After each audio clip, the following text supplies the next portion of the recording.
I'm going to talk about America today. Let's start around the beginning. We've all been told in 1492 Columbus sailed the oceans blue, correct? Well, that part that's left out of the little mushy story that we got in kindergarten, first and second grade, that's a facade. I will attempt to put this in the description links. Much of this can be found all over the place. You can find it in your history books. Well, when they had history books. So what we're going to look up is 1493 Doctrine of Discovery. Doctrine of Discovery.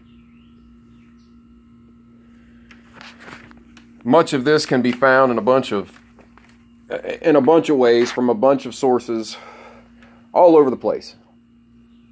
The easiest one to find is Wikipedia, although you can find this anywhere else. The Discovery Doctrine, also called Doctrine of Discovery, is a concept of public international law expounded by the United States Supreme Court in a series of decisions, most notably Johnson versus Emmentosh in 1823. What this is neglecting to mention, in the first part of it, they put this in the history of the Doctrine of Discovery. The Doctrine of Discovery was promulgated by European monarchies in order to legitimize the colonization of lands outside of Europe. Between the mid-15th century and the mid-20th century, this idea allowed European entities to seize lands inhabited by indigenous peoples under the guise of discovering new land. In 1494, the Treaty of Tordesillas declared that only non-Christian lands could be colonized under the Doctrine of Discovery. What this also does not mention is that this was originally set forth by Pope Alexander VI in 1493, and it was in regards to the natives in the New World. And basically what it meant was, and what it says in the document, is that because these natives were not Catholic or Christian, they had no right or title to the land. And this is a very big problem and a piece of history that is just not spoken about or mentioned. There are some elders today that are bringing this up, one of which is Oren Lyons. He's a faith keeper. Look up the name.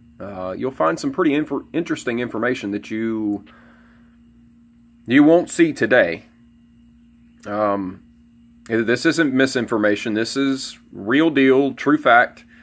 You can find it anywhere. So in the name of Christianity, or the name of Catholicism, the mercenary Columbus was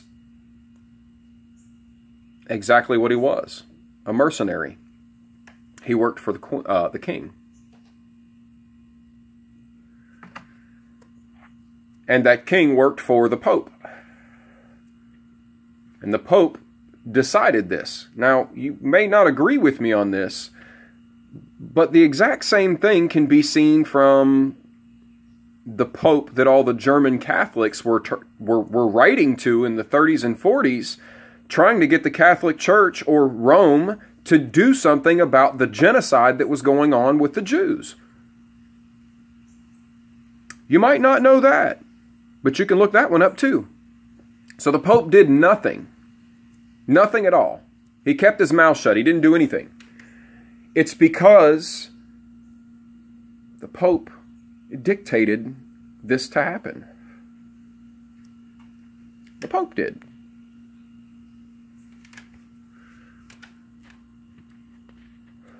The Catholic Church has made a majority of the decisions when it comes to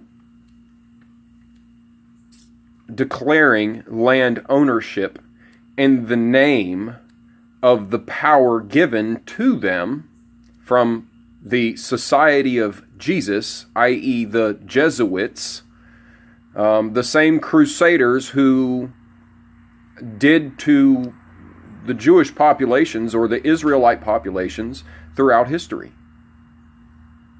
The Crusades were about converting everyone they could or killing people who wouldn't convert to Catholicism or their ideology that is Christianity today. And just as that's founded on lies, so is America. They only taught us the good mushy stuff about Thanksgiving, but they don't mention when we were in school that the native populations before 1492 were upwards of 60 million in the new land, the new world. But they don't talk about now how those native populations are less than 6.9 million today, as of 2021. And if you don't believe me, go look at look for your history. The bison population was 60 million. Within 100 years, the Europeans had reduced not only the native populations to less than 800,000 from 60 million, as they reduced the population of the bison to less than 800 from 60 million.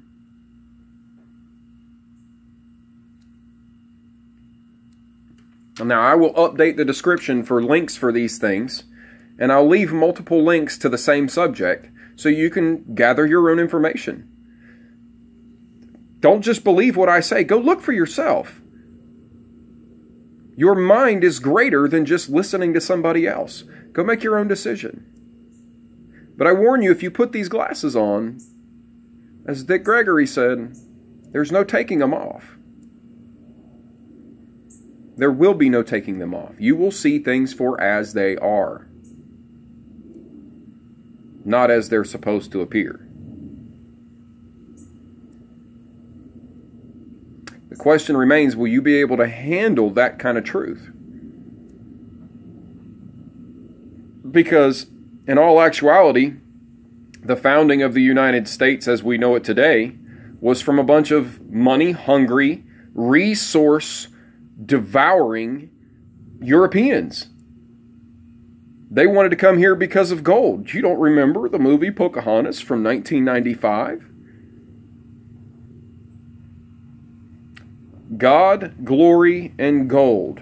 And the only gold that the natives knew was corn, because it's what they lived on.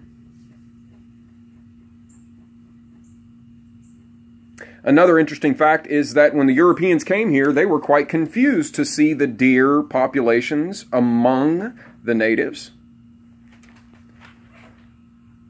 They thought that the natives had domesticated the deer. It wasn't the case.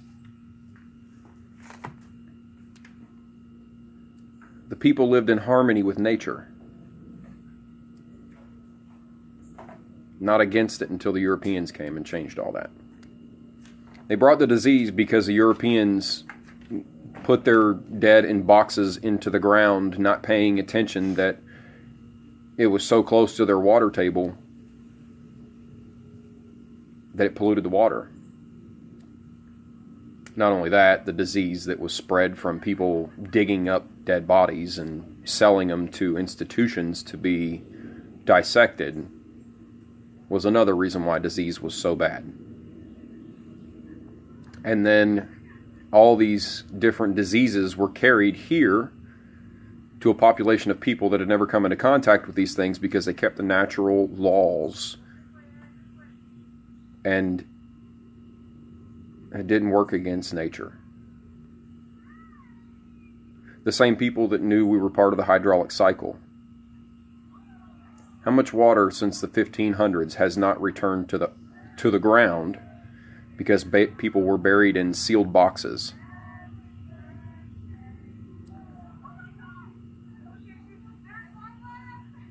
That's a lot of water not returning to the planet when the average person is over 100 pounds and 60 to 80% of our body is water.